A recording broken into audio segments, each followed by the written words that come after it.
نحمده ونصلي ونسلم على رسوله الكريم اما بعد فاعوذ بالله من الشیطان الرجیم بسم اللہ الرحمن الرحیم الف لام میم تنزیل الکتاب لا ریب فیہ من رب العالمین صدق اللہ مولانا العظیم۔ محترم ناظرین کرام، السلام علیکم ورحمۃ اللہ وبرکاتہ۔ الحمدللہ رمضان المبارک کا 19واں روزہ ہے اور ہمارے پروگرام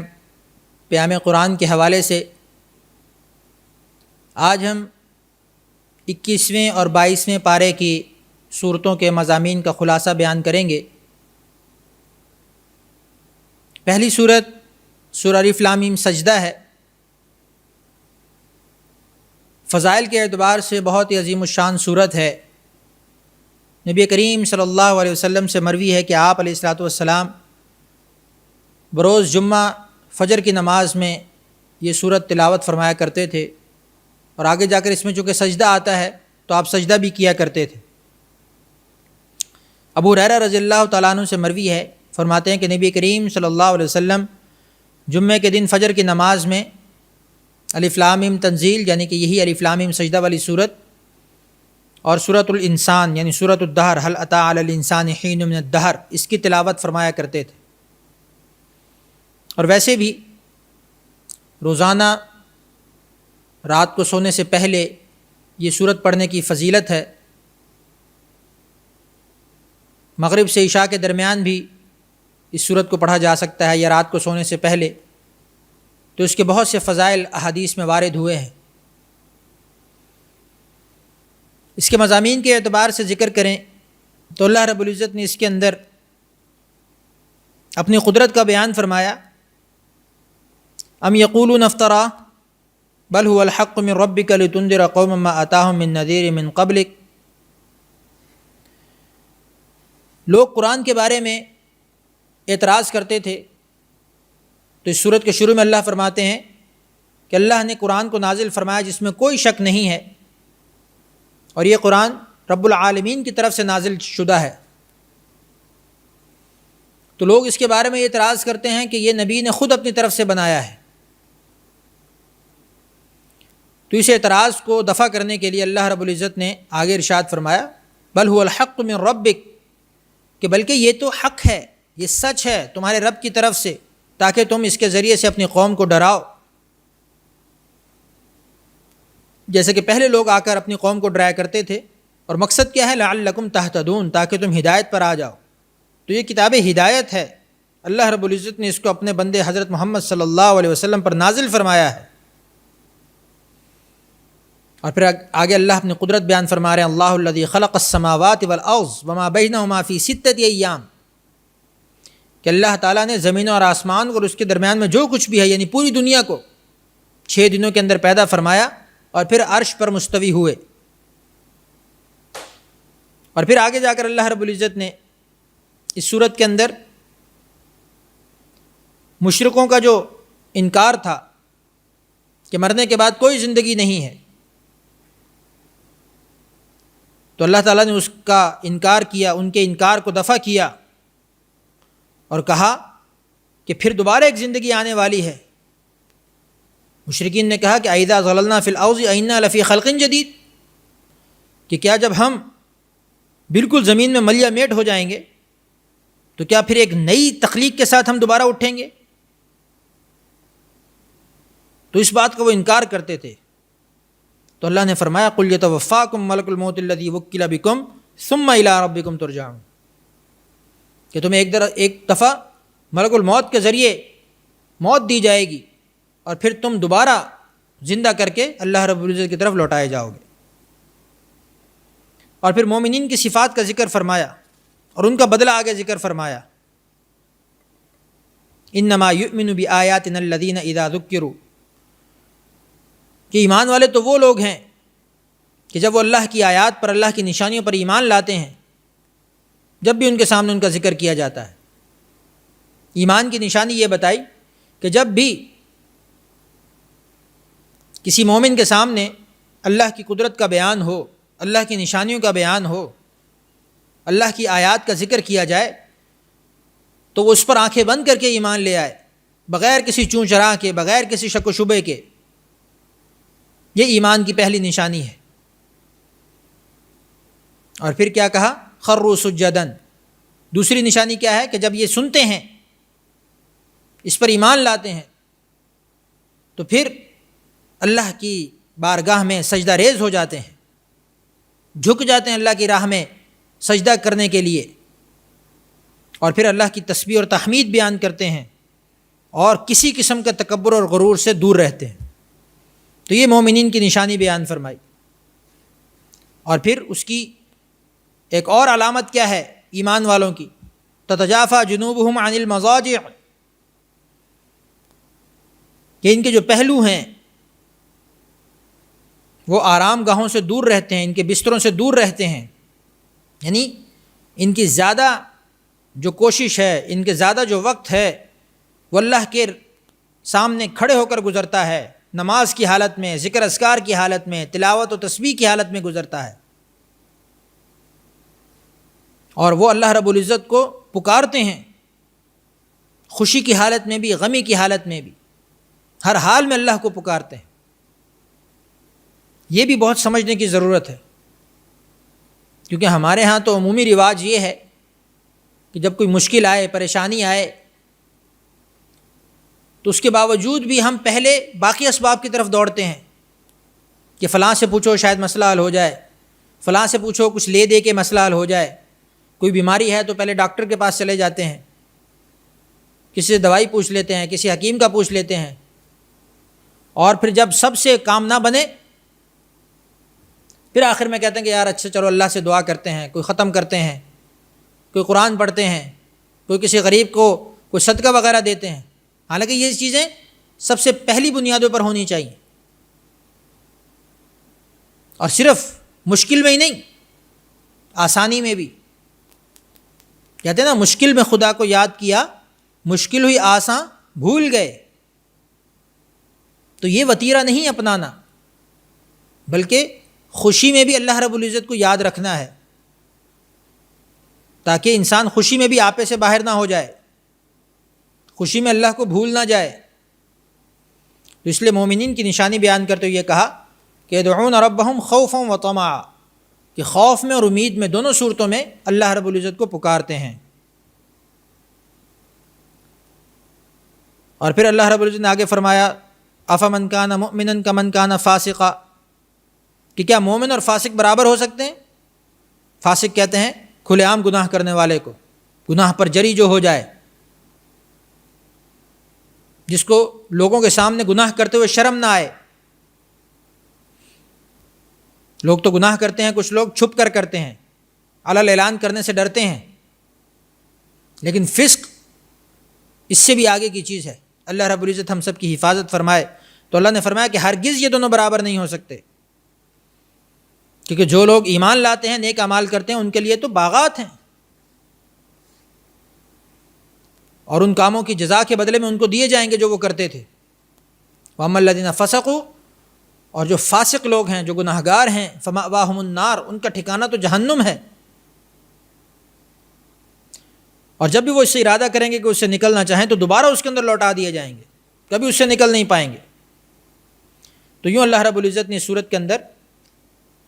مومن اور فاسق دونوں کا فرق بیان کیا، ان کے اعمال کے اعتبار سے بھی اور ان کے نتائج کے اعتبار سے بھی۔ اور پھر آگے کہا وَمَنْ أَظْلَمُ مِمَّنْ ذُكِّرَ بِآيَاتِ رَبِّهِ ثُمَّ أَعْرَضَ عَنْهَا، کہ اس شخص سے بڑا ظالم کون ہو سکتا ہے کہ جب اس کے سامنے اس کے رب کی باتوں کو بیان کیا جائے، اس کے رب کا ذکر کیا جائے، تو وہ اس سے اعراض کرے، اس سے دور ہو جائے، تو اس شخص کو بہت بڑا ظالم قرار دیا گیا۔ اور اسی طرح پھر آگے اللہ رب العزت نے قرآن پاک کے ساتھ ساتھ اپنی نعمتوں کو بھی بیان فرمایا، اور نفل عبادات جیسے قیام اللیل، نفل وغیرہ کی فضیلت بیان کی گئی، کبر اور متکبرین کی مذمت بیان کی گئی کہ اللہ تعالیٰ کو تکبر بالکل پسند نہیں ہے،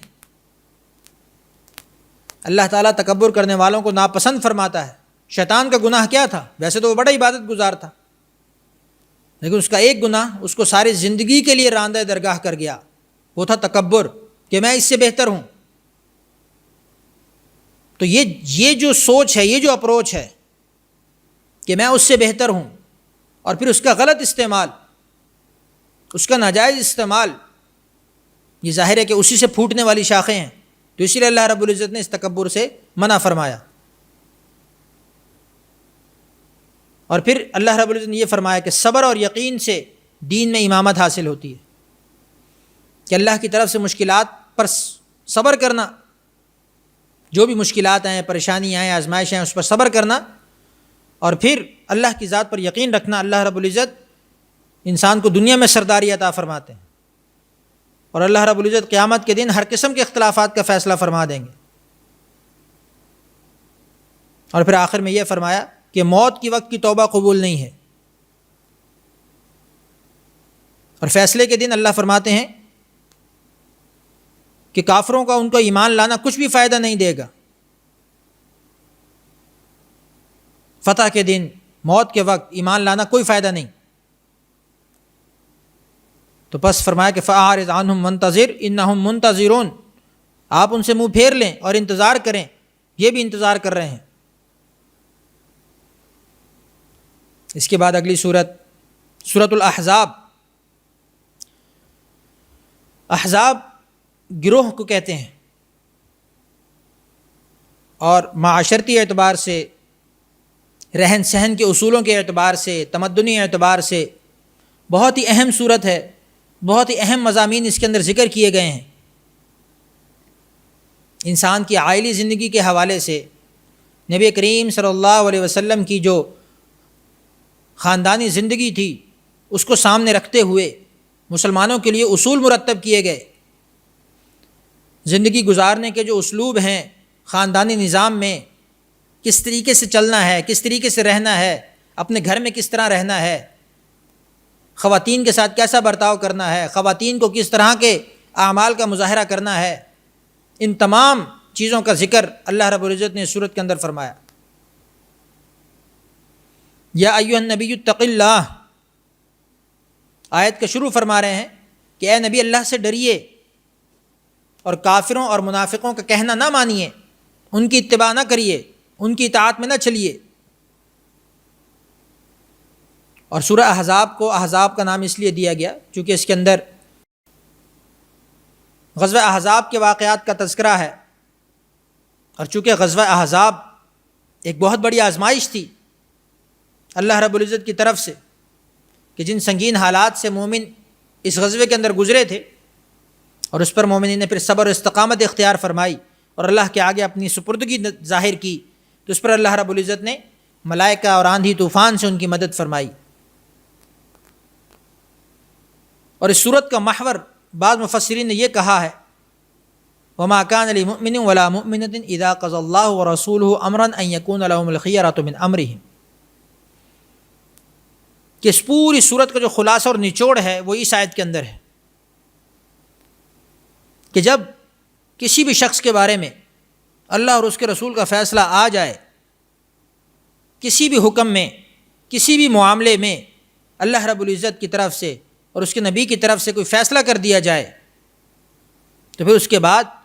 کسی بھی مرد اور عورت کو جو بھی اس معاملے سے متعلق ہو، اس کو کوئی اختیار باقی نہیں رہتا کہ وہ اپنا کوئی اس کے اندر کوئی بات کر سکے،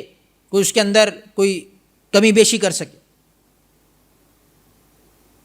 اور اللہ نے فرمایا کہ جو اس کے بعد بھی اللہ اور اس کے رسول کی نافرمانی کرے گا وہ صریح گمراہی میں ہوگا. تو یعنی کہ اللہ رب العزت نے اس پوری صورت کے اندر جتنے بھی احکام اور مضامین کو ذکر فرمایا ہے، ان کا نچوڑ یہی ہے کہ اللہ رب العزت کی طرف سے یہ طے شدہ فیصلہ ہے ہر انسان کے لیے، اس کے بعد کسی قسم کی کمی بیشی کی گنجائش موجود نہیں ہے. تو اس کے بعد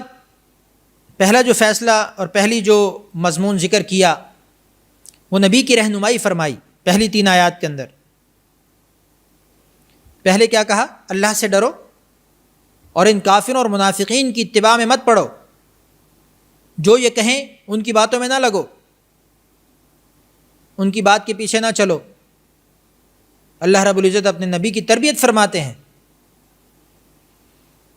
اور کیا کہا واتبع ما یوحی الیک من ربک،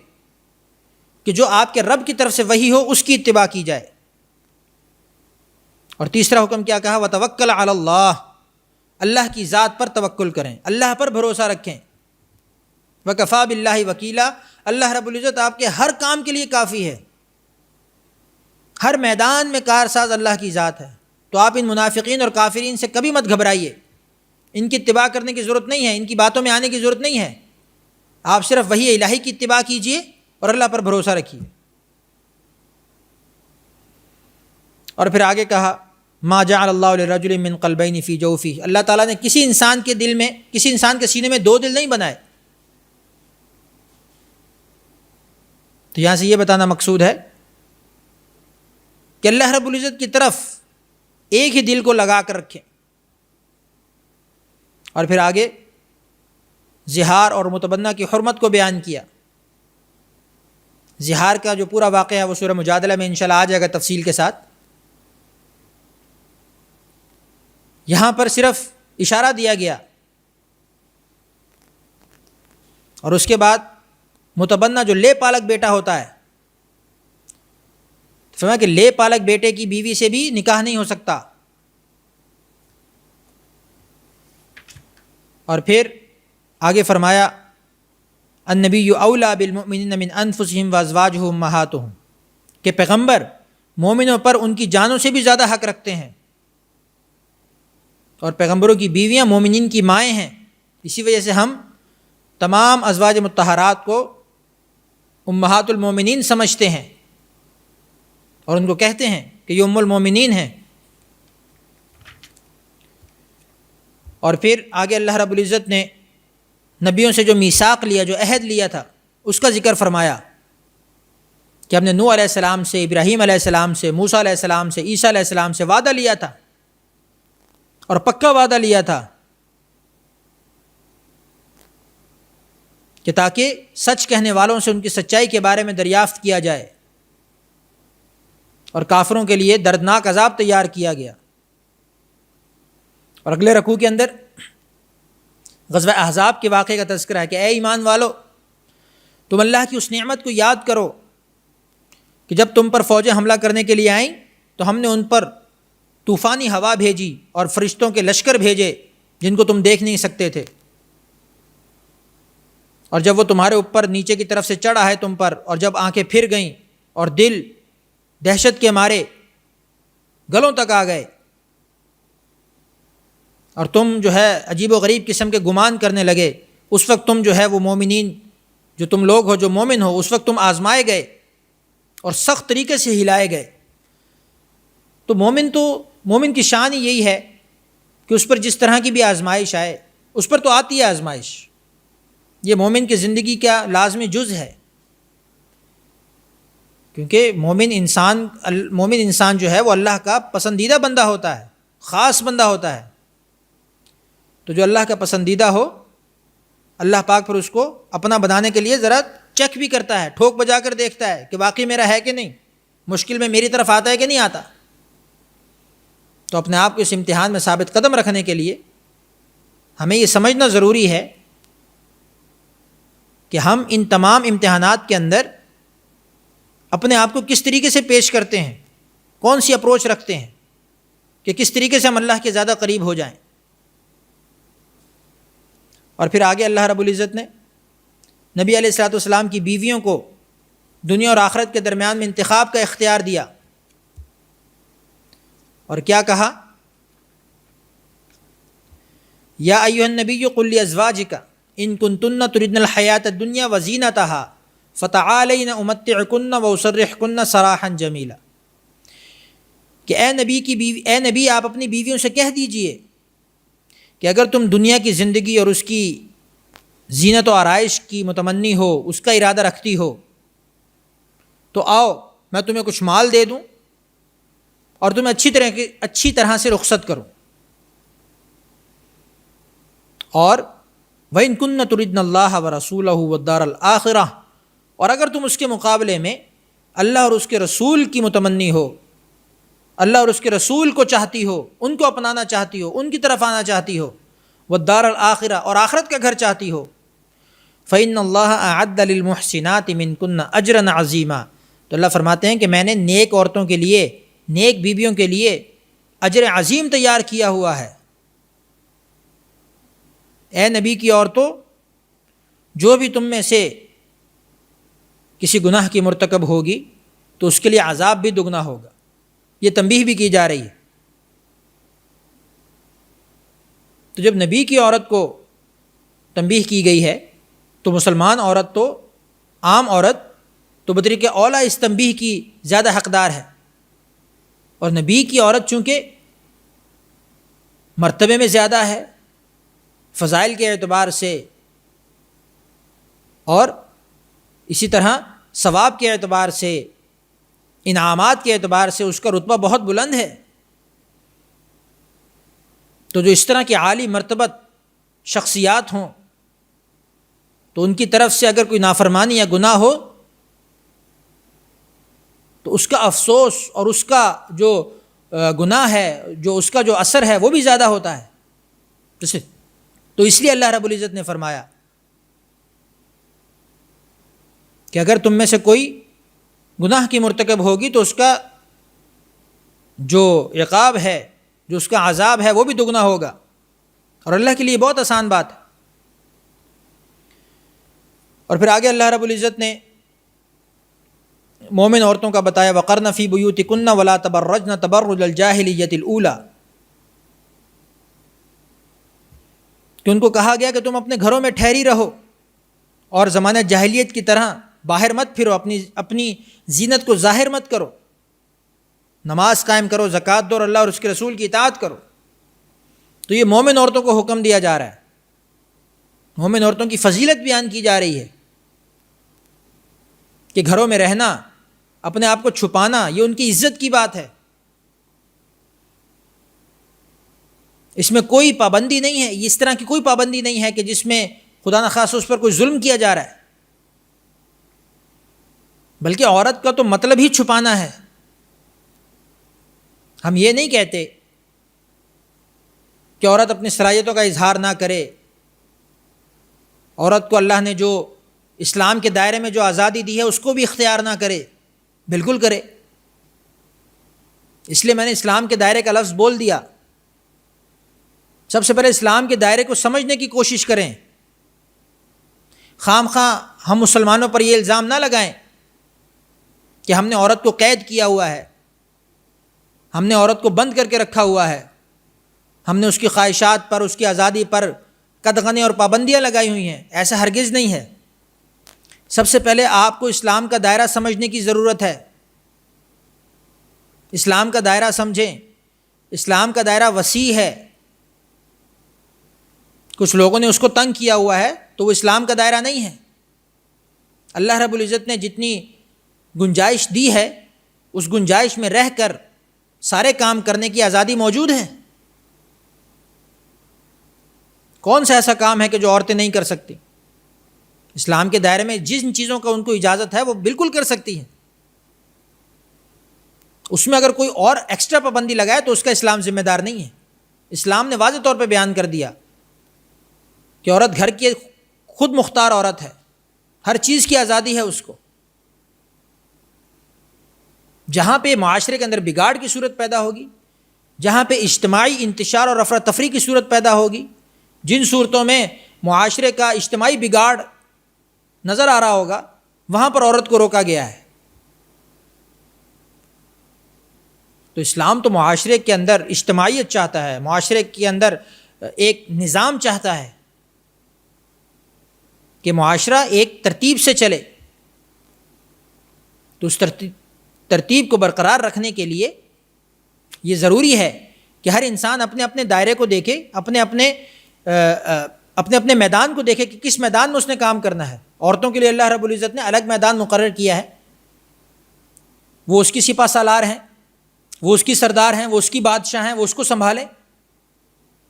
اس میں مردوں کا کوئی عمل دخل نہیں۔ اور جو مردوں کے کرنے کا کام ہے، جو مردوں کا میدان ہے، اس میں مردوں کو حکم دیا گیا ہے کہ تم سنبھالو اس کو، نان نفقہ سنبھالنا ہے، باہر کے کام سنبھالنے ہیں، وہ تم سنبھالو، گھر کا کام عورت دیکھے گی۔ تو جب تک یہ بیلنس برقرار رہے گا تب تک زندگی کی گاڑی اور پورے معاشرے کی گاڑی بہت خوبصورتی کے ساتھ چلتی رہے گی۔ جب بھی یہ بیلنس بگڑے گا، ادھر کا پلڑا ادھر بھاری ہوگا، ادھر کا پلڑا ادھر بھاری ہوگا، تب پورے معاشرے کا نظام خراب ہوگا، جیسا کہ نظر بھی آ رہا ہے۔ اور میں پہلے بھی عرض کرتا رہا ہوں کہ حقیقت میں جو لوگ عورت کی آزادی چاہتے ہیں وہ عورت کی نہیں، وہ عورت تک پہنچنے کی آزادی چاہتے ہیں، اور اس میں ان کو یہی ایک راستہ نظر آتا ہے کہ کس طریقے سے عورت کو گھر سے باہر نکالا جائے، اس کو نمائش کی چیز بنایا جائے، اور پھر اس تک پہنچنے میں ہمیں ہر طریقے سے آزادی حاصل ہو۔ تو یہ امہات المومنین کی زندگیوں کی روشنی میں ہمیں یہ چیز سمجھنے کی ضرورت ہے، سیکھنے کی ضرورت ہے کہ قرآن اور اللہ ہم سے کیا چاہتے ہیں۔ اور اگلی آیت کے اندر اللہ رب العزت نے پھر مومن عورتوں اور مومن مردوں اور ان کی مختلف صفات کا ذکر فرمایا، ان المسلمین والمسلمات والمؤمنین والمؤمنات والقانتین والقانتات، ان سب کا تذکرہ فرمایا کہ مسلمان مرد و عورت ان کی صفات کیا ہونی چاہیے۔ وہ فرمانبردار ہوتے ہیں، وہ سچے ہوتے ہیں، وہ صبر کرنے والے ہوتے ہیں، خشوع خضوع کرنے والے ہوتے ہیں، خیرات کرنے والے ہوتے ہیں، روزے رکھنے والے ہوتے ہیں، اپنی شرمگاہوں کی حفاظت کرنے والے ہوتے ہیں، اللہ کا کثرت سے ذکر کرنے والے ہوتے ہیں۔ جو ان تمام صفات کے حامل ہوں گے، اللہ فرماتے ہیں اعد اللہ لہم مغفرۃ و اجرا عظیما، اللہ نے ان کے لیے مغفرت بھی تیار کر کے رکھی ہوئی ہے اور اجر عظیم بھی تیار کر کے رکھا ہوا ہے۔ اور اس کے بعد وہی آیت ہے جو میں نے اس صورت کے محور کے طور پہ ذکر کی کہ جب مومن مرد اور عورت کے لیے کوئی فیصلہ کر دیا جائے تو پھر اس میں ان کو کوئی اختیار نہیں کہ کوئی اپنی طرف سے کمی بیشی کریں۔ اور اس کے بعد خاتم النبیین، ختم نبوت سے متعلق مشہور آیت اس صورت کے اندر مذکور ہے، ما کان محمد ابا احد من رجالکم، کہ محمد تم میں سے کسی کے باپ نہیں ہیں لیکن وہ اللہ کے رسول ہیں اور خاتم النبیین ہیں۔ تو اللہ رب العزت نے نبی کریم صلی اللہ علیہ وسلم پر اپنے نبوت کے سلسلے کو ختم فرما دیا۔ اب آپ علیہ الصلوۃ والسلام کے بعد کوئی بھی نبی کسی بھی صورت میں نہیں آ سکتا۔ اللہ کے نبی نے واضح طور پر ارشاد فرمایا انا خاتم النبیین لا نبی بعدی، کہ میرے بعد کوئی نبی نہیں ہے، ہاں البتہ جھوٹے دجال کذاب نبی ضرور پیدا ہوں گے اور وہ آج تک ہوتے آ رہے ہیں۔ اور اس کے بعد اللہ رب العزت نے آپ علیہ الصلوۃ والسلام کے فضائل کو بیان کیا، هو الذی یصلی علیکم وملائکتہ لیخرجکم من الظلمات الی النور تحیتہم یوم یلقونہ سلام یا ایھا النبی انا ارسلناک شاہدا ومبشرا ونذیرا۔ نبی کی صفات کو بیان کیا جا رہا ہے کہ اے نبی ہم نے آپ کو جو بھیجا ہے وہ شاہد بنا کر بھیجا ہے، گواہ بنا کر بھیجا ہے، اور بشارتیں دینے والا، خوشخبریاں دینے والا، ونذیرا، اور اس کے ساتھ ساتھ ڈرانے والا بھی۔ دونوں طرح کی صفات ذکر فرمائیں کہ کچھ لوگ خوشخبری سے قریب آتے ہیں اور کچھ لوگ ڈر سے، کس چیز کے ڈر سے اللہ کی طرف متوجہ ہوتے ہیں۔ تو ہر انسان کی طبائع مختلف ہیں، تو اس اعتبار سے نبی کریم صلی اللہ علیہ وسلم کو دونوں طرح کی صفات دے کر بھیجا گیا کہ کچھ لوگ آپ کی خوشخبری سن کر آپ کے قریب آئیں گے اور کچھ لوگ آپ کی طرف سے جو انذار ہوگا، جو وعیدیں سنائی جائیں گی، جو اللہ کے خوف لوگوں کو بتایا جائے گا، اس خوف سے آپ کے قریب آئیں گے۔ تو دونوں طرح کی صفات نبی کریم صلی اللہ علیہ وسلم کو دی گئیں۔ اور پھر آگے کچھ نکاح اور طلاق کے واقعات ذکر کیے جو سورہ نور میں بھی کچھ تذکرہ ہوا جن کا، اور سورہ احزاب اس صورت کے اندر بھی ان کا کچھ تذکرہ کیا جائے گا کہ نکاح کے بعد اگر طلاق کی نوبت آ جائے تو اس کی صورت کیا ہوگی، اور اس کے بعد عدت جو ہوگی اس کی صورت کیا ہوگی۔ یہ تفصیل کے ساتھ مفسرین کرام نے اس کو ذکر کیا ہے۔ اور پھر آگے نبی کی خصوصیات کا تذکرہ فرمایا کہ کچھ چیزیں ایسی ہیں جو خصائص النبی ہیں، جو نبی کریم صلی اللہ علیہ وسلم کے ساتھ ہی خاص ہیں، جیسے فرمایا کہ اِنَّا أَحْلَلْنَا لَكَ أَزْوَاجَكَ اللَّاتِي آتَيْتَ أُجُورَهُنَّ، کہ ہم نے آپ کے لیے آپ کی بیویوں کو حلال کر دیا جن کے بھی آپ نے مہر دیے، اور آپ کی باندیوں کو بھی۔ اور پھر اسی طرح کہا وَامْرَأَةً مُؤْمِنَةً إِنْ وَهَبَتْ نَفْسَهَا لِلنَّبِيِّ، کہ اگر کوئی مومن عورت اپنے آپ کو سپرد کر دے نبی کے، کہ نبی اس سے نکاح کا ارادہ کریں، یعنی مہر کے بغیر کوئی عورت یہ کہے کہ میں نبی کے نکاح میں آنا چاہتی ہوں، مجھے کوئی مہر نہیں چاہیے، تو آپ کے لیے یہ بھی جائز ہے۔ خالصۃ لک من دون المؤمنین، یہ صرف آپ کے ساتھ خاص ہے، تمام مومن کے لیے نہیں، باقی تمام مومنین جب بھی نکاح کریں گے مہر کے ساتھ کریں گے۔ قد علمنا ما فرضنا علیہم فی ازواجہم، کہ ہم نے باقیوں کے لیے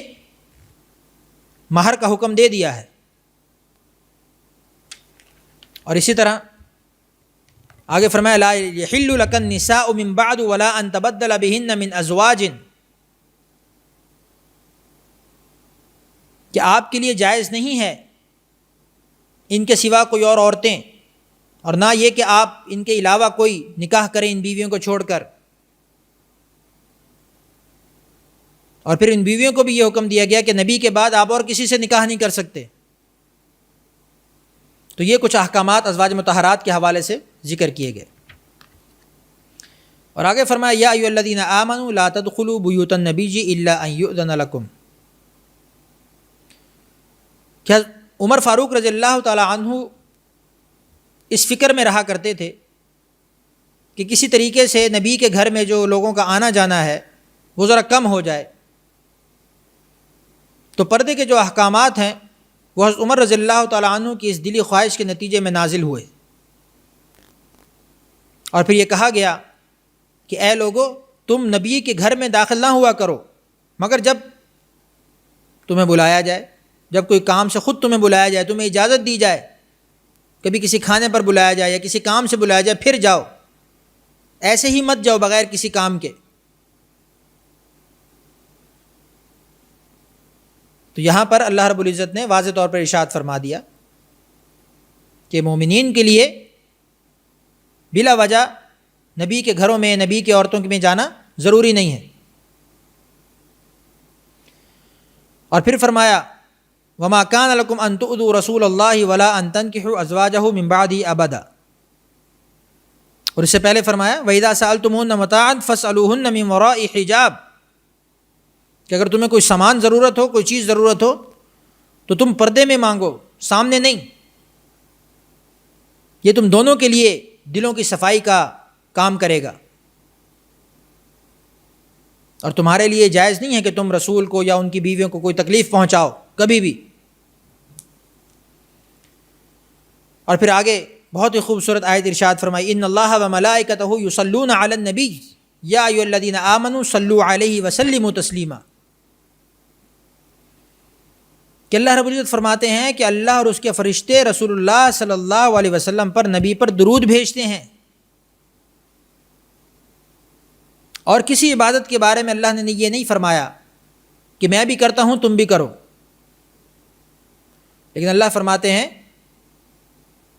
کہ یہ ایک ایسا عمل ہے کہ خود اللہ بھی رحمت بھیجتا ہے، درود بھیجتا ہے اپنے نبی پر، اور فرشتے بھی بھیجتے ہیں۔ تو یہ کہنے کے بعد پھر مومنین کو حکم دیا گیا کہ اے مومنو، تم بھی نبی کریم صلی اللہ علیہ وسلم پر درود بھیجا کرو۔ اور پھر پردے کا حکم مزید ارشاد فرمایا کہ یا ایھا النبی قل لازواجک وبناتک ونساء المؤمنین یدنین علیہن من جلابیبہن، کہ اے نبی آپ اپنی بیویوں سے اور اپنی بیٹیوں سے اور مومنین کی عورتوں سے کہہ دیجئے کہ جب بھی وہ باہر نکلیں تو پردہ کر لیا کریں، چادروں کا گھونگھٹ نکال لیا کریں۔ یہاں سے چہرے کے پردے کا اس بات ہو رہا ہے۔ کچھ لوگ یہ کہتے ہیں کہ چہرے کا پردہ کہیں نہیں ہے، یہ چہرے کا پردہ ہے، گھونگھٹ ڈالنا۔ جلباب، جلابیب جلباب کی جمع ہے۔ جلباب کا اگر آپ عربی لغت میں اس کا معنی دیکھیں تو اس کا مطلب ہے کہ پورے چہرے کو ڈھانپا ہوا ہو، صرف ایک آنکھ کھلی ہوئی ہو، اس کو جلباب کہا جاتا ہے۔ تو واضح طور پر یہاں پر چہرے کے پردے کا حکم ہے۔ کچھ لوگ اس سے اعتراض کرتے ہیں کہ چہرے کا پردہ نہیں ہے، یہ چہرے کا پردہ موجود ہے قرآن کے اندر۔ یہ اس لیے ہے تاکہ حضرت عمر رضی اللہ تعالیٰ عنہ کی طرف سے ہی ان کو یہ اشکال تھا کہ باندیوں میں اور آزاد عورتوں میں کوئی فرق نہیں ہے، عام عورتوں میں اسی طرح اور ازواج مطہرات میں کوئی فرق ہونا چاہیے۔ تو فرمایا کہ جو پردہ کر کے چلو گے تو سب لوگ سمجھیں گے کہ تم آزاد ہو، تم نبی کے گھر والے ہو یا مومن کی بیویاں ہو، مومنین کے گھر والے ہو، تو پھر تمہیں تکلیف نہیں دی جائے گی جیسے عام لوگ جو ہے وہ باندیوں کو تکلیف دیتے ہیں، ان کو چھیڑتے ہیں، تنگ کرتے ہیں۔ تو اس اعتبار سے یہ حکم دیا گیا۔ اور پھر آخر کے اندر اللہ رب العزت نے مومنین کو تقوی کا حکم دیا، یا ایھا الذین آمنوا اتقوا اللہ وقولوا قولا سدیدا، کہ اے ایمان والو اللہ سے ڈرو اور سیدھی بات کرو۔ اس سے کیا ہوگا؟ تقوی کس چیز کے لیے ہے؟ تقوی کس کام آئے گا؟ یصلح لکم اعمالکم ویغفر لکم ذنوبکم، تقوی کی وجہ سے تمہارے اعمال درست ہو جائیں گے اور تم مغفرت کے حقدار ہو جاؤ گے، اللہ پاک تمہارے گناہ معاف کر دے گے، اور جو اللہ اور اس کے رسول کی اطاعت کرتا ہے اللہ رب العزت اس کو کامیاب فرماتے ہیں۔ اور پھر آخر میں انسان کا عجز بیان کیا گیا کہ اللہ فرماتے ہیں انا عرضنا الامانۃ علی السماوات والارض والجبال، کہ جب ہم نے اس قرآن کو، اس امانت کو زمین اور آسمان پر پیش کرنے کا سوچا، پیش کرنا چاہا، اور پہاڑوں پر، تو انہوں نے انکار کر دیا کہ ہم اس کو نہیں اٹھا سکتے، لیکن انسان نے اس کو اٹھا لیا۔ انہ کان ظلوما جہولا، تو یہ کس قدر ظالم اور جاہل ہے، یعنی اس کو پتہ ہی نہیں تھا کہ میں نے کس چیز کے لیے ہاں کی ہے، لیکن پھر اللہ تعالیٰ نے توفیق دی، اللہ تعالیٰ نے اس کے قابل بھی بنایا۔ اور پھر آخر میں منافقین اور مشرکین کے لیے عذاب کا تذکرہ ہے، اور مومنین اور مومنات کے لیے اس بات کا تذکرہ ہے کہ اگر وہ گناہوں میں پڑنے کے بعد اللہ کی طرف رجوع کریں گے تو اللہ تعالیٰ ان کی توبہ کو قبول فرمائیں گے۔ تو اس ماہ مبارک کے صدقے ہمارا یہ کام ہونا چاہیے کہ ہم ہر وقت اپنے آپ کو اللہ کی طرف متوجہ رکھیں، اور اللہ کی رحمتوں اور فضل کو جو اس مہینے میں بے پایاں برس رہی ہے اس کو حاصل کرنے کے صحیح حقدار بن سکیں۔ رب کریم سے دعا ہے کہ رب کریم ان تمام تعلیمات پر من وعن عمل کرنے کی توفیق عطا فرمائے۔ وآخر دعوانا ان الحمد للہ رب العالمین۔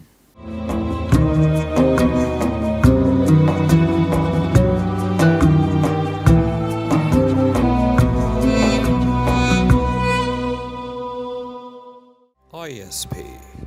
Munch